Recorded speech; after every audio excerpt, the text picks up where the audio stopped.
Alright, so in this tutorial, I'm gonna show you the best way on how you can get free Lovable AI credits.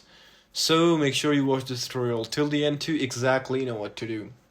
First up, you need to go to Lovable AI website, and right over here, first up, you need to check Discover.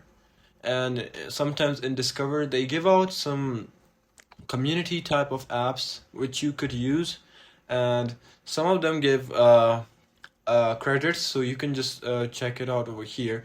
But if you go to the learn section right over here of Lovable, so what Lovable does for like education communities and people who are learning and they got communities and everything, you can just join them, and you get extra credits and benefits for being a learner or some sort of teacher. So you can join that and simply get credits, but in the end you can just simply do the bonuses like send 25 messages to Lovable to earn 5 credits, and you can earn more credits like add custom domain to a project or invite a collaborator to a project. So do this and you'll get more credits. So yeah, this is it for this tutorial. I hope it actually helped you out. I'll see you soon in the next one.